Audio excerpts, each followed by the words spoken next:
sa lahat, mayroong dalawa sa history na tinatawag ang kanilang mga followers na Wahhabi. Una, si Abdul Wahhab ibn Rustum. Siya ay naging kabilang sa mga Khawarij. Si Abdul Wahhab ibn Rustum. Now, ang paniniwala niya mag-aklas sa mga Muslim na pinuno sa kanyang panahon at ihalal ang dugo ng mga Muslim, ang buhay ng mga Muslim dahil lamang sa hindi pagkampi sa kanya at dahil lamang sa malalaking kasalanan. Si Abdul Wahhab ibn Rustum. Ang kanyang mga followers tinatawag na mga Wahhabi. Yun talaga, mga Khawarij sila. Ngayon, lumabas si Sheikh Muhammad bin Abdul Wahhab rahimahullah ta'ala. Muhammad ibn Abdul Wahhab at-Tamimi al-Najdi. Ang kanyang lugar ay sa Najd, yung tinatawag na Qasim ngayon, yung lugar na yan. Doon pinanganak si Sheikh Muhammad bin Abdul Wahhab rahimahullah, yung tinatawag nating Kabuuan Saudi ngayon, sa Qasim siya banda.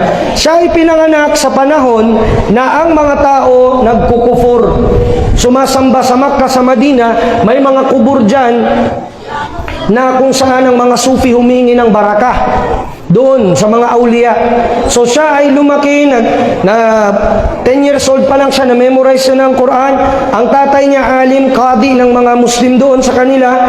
At pagkatapos nung siya ay nagkaroon ng pagkakataon na nag-aral siya sa mga ulama ng Madina, nag-aral siya sa mga ulama sa kanilang paligid sa Qasim, hanggang sa doon na siya nagsimula ng tinatawag na da'wa niya na da'watun islahiyatun salafiyah. Da'watun islahiyatun salafiyah. Nagda'wa siya, ang panawagan niya, islah, ibig sabihin kabilang sa mga guraba, yuslihun.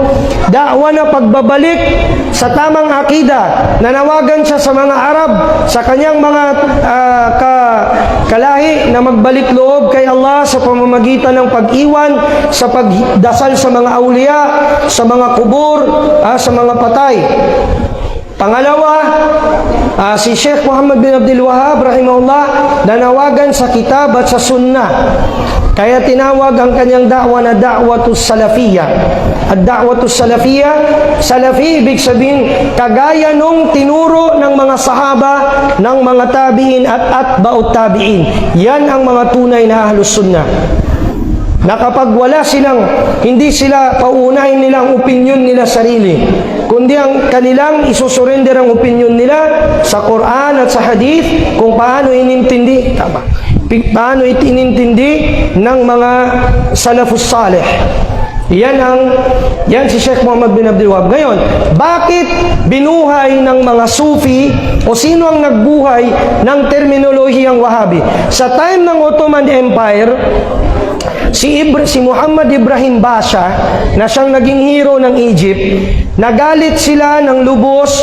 Bakit ang Najd? Bakit lalo ng Ali Saud?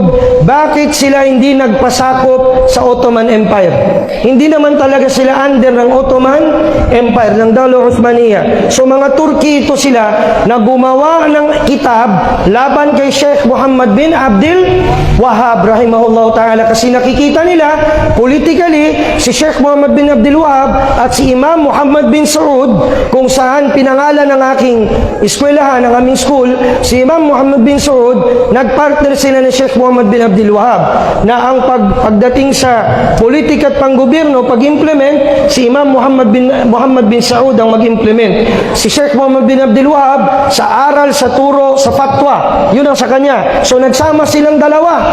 Ang sabi ni Sheikh Muhammad bin Abdul Wahhab rahimahullah kay Imam Muhammad bin Saud, kung susundin mo ito, ang la ilaha illallah Muhammadur Rasulullah, ang gagawin mong supreme, ang gagawin mong pinaka nasa bantayog, tutulungan ka ng Allah Ta'ala na lalawak ang kaharian mo. Kaya tignan mo hanggang sa ang buong Saudi nakuha nila. Dan mo, doon nagsimula kay Imam Muhammad bin Saud at kay Sheikh Muhammad bin Abdul Wahhab. Dahil doon nagalit ang mga Shia na napalayas doon, ang mga kubur ng mga Sufi na nasira, galit na galit sila. Kaya gumawa sila ng fitna. Binuhay nila yung terminology kay Abdul Wahhab ibn Rustum sa mga membro niya. Sabi nila, o tingnan mo, total Abdul Wahhab yan, ang tatay niya Abdul Wahhab, so ito na mga followers Wahhabi. Kaya, dyan nagsimula yan. Sa inggit nila sa Ahlus Sunnah. Pero tandaan mo, ang mga binabansagang Wahabi, gusto ba nilang tawagin silang Wahabi? Ayaw nila.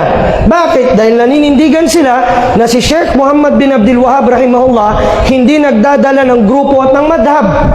Subalit nanawagan lamang siya sa pagbabalik ng mga tao sa tamang aral ng Islam, sa Al-Islamul Atiq, sa Islamus Sahih, sa tama na Islam, ang kitab at ang sunnah, sa pamamaraan ng mga salaful ummah.